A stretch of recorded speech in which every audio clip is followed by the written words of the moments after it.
ओम श्री सीतारामचंद्राभ्याम नमः। श्रीमद् वाल्मीकि रामायण बालकांड चतुर्थ सर्ग। प्रिय श्रोताओं, धर्म कर्म ज्ञान आलोक चैनल पर आपका हार्दिक स्वागत है। जैसा कि आप जानते हैं कि वाल्मीकि रामायण आदि कवि वाल्मीकि द्वारा रचित सबसे प्राचीन ग्रंथों में से एक है। 37 सर्ग तक आप वाल्मीकि रामायण पहले ही सुन चुके हैं। चतुर्थ सर्ग के अंतर्गत प्रतिपाद्य विषय है महर्षि वाल्मीकि का 24,000 श्लोकों से युक्त रामायण काव्य का निर्माण करके उसे लव कुश को पढ़ाना। मुनि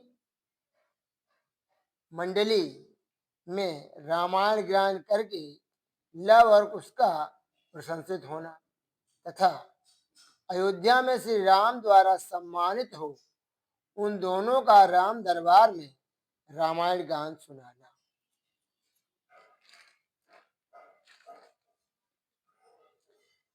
श्री रामचंद्र जी ने जब वन से लौटकर राज्य का शासन अपने हाथ में ले लिया, उसके बाद भगवान वाल्मीकि मुनि ने उनके संपूर्ण चरित्र के आधार पर विचित्र पद और अर्थ से युक्त रामायण काव्य का निर्माण किया। इसमें महेश ने 24,000 श्लोक, 500 सर्ग तथा उत्तर सहित 7 कांडों का प्रतिपादन किया है। भविष्य तथा उत्तर कांड सहित समस्त रामायण पूर्ण कर लेने के पश्चात सामर्थ्यशाली महाज्ञानी महर्षि ने सोचा कि कौन ऐसा शक्तिशाली पुरुष होगा जो इस महाकाव्य को पढ़कर जन समुदाय में सुना सके।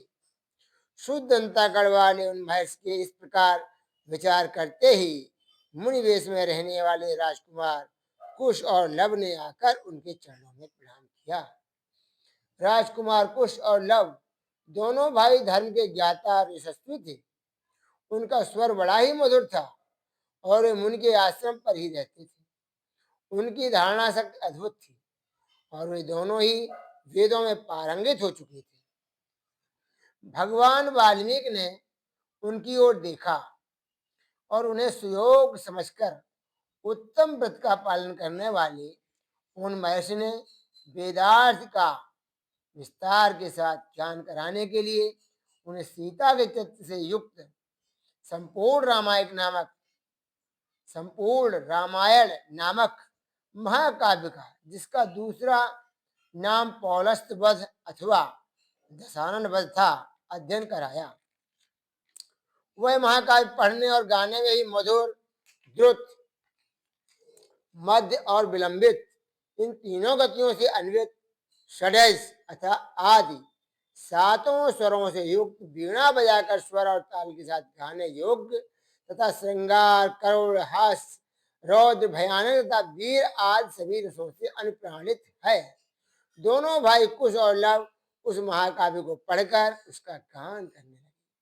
वे दोनों भाई गांधर्व विद्या, संगीत शास्त्र के तत्वज्ञ, स्थान और मूर्छना के जानकार। यहाँ स्थान सबसे यहाँ मंद्र, मध्यम और तार रूप त्रिविध स्वरों की उत्पत्ति का स्थान बताया गया है। हृदय की ग्रंथ से ऊपर और कपोल फलक से नीचे जो प्राणों के संचार का स्थान है, उसी को स्थान कहते हैं। उनके 3 भेद हैं, हृदय, कंठ और सिर। उसके पुनः 3 भेद होते, मंद्र, मध्य और तार, जैसा कि शांडिल्य का वचन है, यदूर्ध्वम हृदय ग्रंथे कपोल फलकाददा प्राण संचार स्थानम स्थान मिथ्याभिधीयते पुरा कंठा शिरश्चेति तद पुनस्त्रिविधम भवेत मंद्रम मध्यम च तारम च। 2 जहाँ स्वर पूर्ण होते हैं उस स्थान को मूर्छना कहते हैं, जैसा ही कहा गया है। यत्र स्वरा पूर्णा मूर्छना सेत्युदाहृता। वैजयंती को इसके अनुसार वीणा आदि के वादन को मूर्छना कहते हैं। वादने मूर्छना प्रोक्ता। इस प्रकार स्थान और मूर्छना को समझना चाहिए। स्थान और मूर्छना के जानकार मधुर स्वर से संपन्न तथा गंधर्वों के समान मनोहर रूप वाले थे। सुंदर रूप और शुभ लक्षण उनकी सहज संपत्ति थे। वे दोनों भाई बड़े मधुर स्वर से वार्तालाप करते थे। जैसे बिंब से प्रतिबिंब प्रकट होते हैं, उसी प्रकार से राम के शरीर से उत्पन्न हुए वे दोनों राजकुमार दूसरे युगल श्री राम ही प्रतीत होते थे। वे दोनों राजपुत्र सब लोगों की प्रशंसा के पात्र थे। उन्होंने उस धर्मानुकूल उत्तम उपाख्यान में संपूर्ण काव्य को विभाग कर लिया था। और जब कभी ऋषियों, ब्राह्मणों तथा साधुओं का समागम होता था, उस समय उनके बीच में बैठकर वे दोनों तत्वज्ञ बालक एकाग्रचित्त हो रामायण का गान किया करते थे। एक दिन की बात है, बहुत से शुद्ध अंतःकरण वाले महर्षियों की मंडली एकत्र हुई। उसमें महान सौभाग्यशाली तथा समस्त शुभ लक्षणों से सुशोभित महामनस्वी कुश और लव उपस्थित थे। उन्होंने बीच सभा में उन महात्माओं के सहित बैठकर उस रामायण काव्य का गान किया। उसे सुनकर सभी मुनियों के नेत्रों में आंसू भर आए और वे अत्यंत विस्मय विमुग्ध होकर उन्हें साधुवाद देने लगे। मुनि धर्मवत्सल तो होते ही हैं, वह धार्मिक उपाख्यान सुनकर उन सबके मन में बड़ी प्रसन्नता हुई।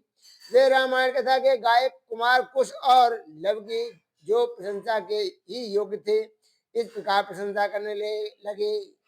अहो, इन बालकों के गीत में कितना माधुर्य है। श्लोकों की मधुरता तो और भी अद्भुत है।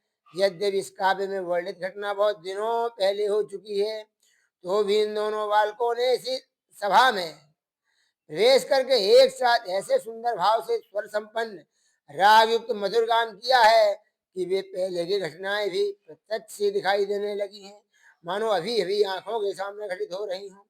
इस प्रकार उत्तम तपस्या से युक्त महर्षिगण उन दोनों कुमारों की प्रशंसा करते और वे उनसे प्रशंसित होकर अत्यंत मधुर राग से रामायण का गान करते थे। उनके गान से संतुष्ट हुए किसी मुनि ने उठकर उन्हें पुरस्कार रूप में एक कलश प्रदान किया। किसी दूसरे महाशस्त्री महर्षि ने प्रसन्न होकर उन दोनों को वलकल वस्त्र दिया। किसी ने काला मृगचर्म भेंट किया, तो किसी ने एक गोपीठ, एक ने कमंडल दिया, तो दूसरे महामुनि ने मुंज की मेखला भेंट की। तीसरे ने आसन और चौथे ने कोपीन प्रदान किया। किसी अन्य मुनि ने हर्ष में भरकर उन दोनों बालकों के लिए कुठार अर्पित किया। किसी ने गेरुआ वस्त्र दिया, तो किसी मुनि ने चीर भेंट किया। किसी दूसरे ने आनंद मग्न होकर जटा बांधने के लिए रस्सी दी, तो किसी ने समिधा बांध कर लाने के लिए जोड़ी प्रदान की। एक ऋषि ने एक पात्र दिया, तो दूसरे ने काष्ठ भार समर्पित किया। किसी ने गूलर की लकड़ी का बना हुआ पीढ़ा अर्पित किया। कुछ लोग उस समय आशीर्वाद देने लगे, बच्चों तुम दोनों का कल्याण हो। दूसरे महर्ष प्रसन्नता पूर्वक बोल उठे, तुम्हारी आयु बढ़े। इस प्रकार सभी सत्यवादी मुनियों ने उन दोनों को नाना प्रकार के वर दिए। महर्षि वाल्मीकि द्वारा वर्णित आश्चर्यमय काव्य परवर्ती कवियों के लिए श्रेष्ठ आधारशिला है। श्री रामचंद्र जी के संपूर्ण चरित्रों का क्रमशः वर्णन करते हुए उनकी इसकी समाप्ति की गई है। संपूर्ण गीतों के विशेषज्ञ राजकुमारों, यह काव्य आयु एवं पुष्प प्रदान करने वाला तथा सबके कान और सबके मन को मोहने वाला मधुर संगीत है। तुम दोनों ने बड़े सुंदर ढंग से इसका गान किया है। एक समय सर्वत्र प्रशंसित होने वाले राजकुमार कुश और लव अयोध्या की गलियों और सड़कों पर रामायण के श्लोकों का गान करते हुए विचर रहे थे। इसी समय उनके ऊपर भक्त के बड़े भाई श्री राम की दृष्टि पड़ी। उन्हें उन समादर योग बंधुओं को अपने घर बुलाकर उनका यथोचित सम्मान किया। अंदर शत्रुओं का संहार करने वाले श्री राम सुवर्ण में दिव्य सिंहासन पर विराजमान हुए। उनके मंत्री और भाई भी उनके पास ही बैठे थे। इन उन सबके साथ सुंदर रूप वाले उन दोनों विनयशील भाइयों की ओर देखकर श्री रामचंद्र ने भरत लक्ष्मण शत्रुघ्न से कहा, ये देवता के समान तेजस्वी दोनों कुमार विचित्र अर्थ और पदों से युक्त मधुर काव्य बड़े सुंदर ढंग से प्रस्तुत करते हैं, बड़े सुंदर ढंग से गाकर सुनाते हैं। तुम सब लोग इसे सुनो। यूं कहकर उन्होंने उन दोनों भाइयों को गाने की आज्ञा दी। आज्ञा पाकर वे दोनों भाई वीणा के लय के साथ अपने मन के अनुकूल तार उच्च एवं मधुर स्वर में राग रागते रामायण काव्य का गान करने लगे। उनका उच्चारण इतना स्पष्ट था कि सुनते ही अर्थ का बोध हो जाता था। उनका गान सुनकर श्रोताओं के समस्त अंगों में हर्ष जनित रोमांच हो आया, अतः उन सबके मन और आत्मा में आनंद की तरंगें उठने लगी। उस जनसभा में होने वाला यह गान सबकी श्रवणेंद्रियों को अत्यंत सुखद प्रतीत होता था।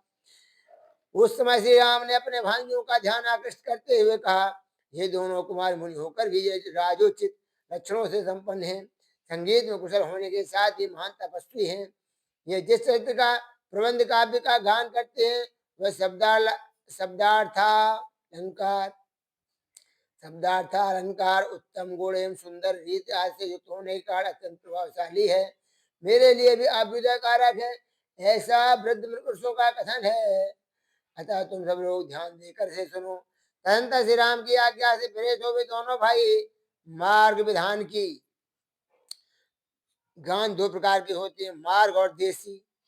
भिन्न भिन्न देशों की प्राकृत भाव में गाए जाने वाले गान को देसी कहते हैं और समूचे राष्ट्र प्रसिद्ध संस्कृत भाषा आदि का आश्रय लेकर गाया हुआ गान मार्ग के नाम से प्रसिद्ध है। कुमार कुश और लव संस्कृत भाषा का आश्रय लेकर इसी की रीत से गा रहे थे, अर्थात लव कुश दोनों भाई मार्ग विधान की रीत से रामायण का गान करने लगे। सभा में बैठे हुए भगवान श्री राम भी धीरे धीरे उनका गान सुनने में तन्मय हो गए। इस प्रकार से वाल्मीकि निर्मित आर्ष रामायण आदि काव्य के बालकांड में चौथा सर्ग पूरा हुआ।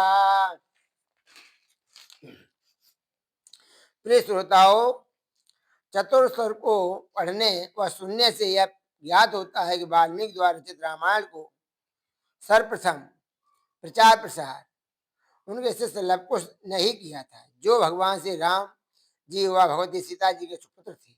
यहाँ लवकुश को भगवान श्री राम जी का प्रतिबिंब बताया गया है। जिस प्रकार भगवान राम ने गुरु गृह जाकर अल्प समय में ही समस्त विद्याएं सीख लेती, ठीक उसी प्रकार लवकुश ने भी अपने गुरु महर्षि वाल्मीकि से समस्त प्रकार की विद्याएं सीख ली थी। इसी संदर्भ में तुलसीदास जी ने श्री रामचरितमानस में लिखा है, गुरु गृह पढ़ने गए रघुराई, अल्पकाल विद्या सब पाई। हम भी कह सकते हैं, गुरु गृह पढ़ने गए दो भाई, अल्पकाल विद्या सब पाई। अर्थात वाल्मीकि गुरु के गृह में लव और कुश दोनों भाई विद्या पढ़ने के लिए गए और दोनों ने ही बहुत अल्प समय में सब विद्या पा ली। बोलो श्री सीताराम की जय, महर्षि वाल्मीकि की जय, लव कुश की भी जय हो।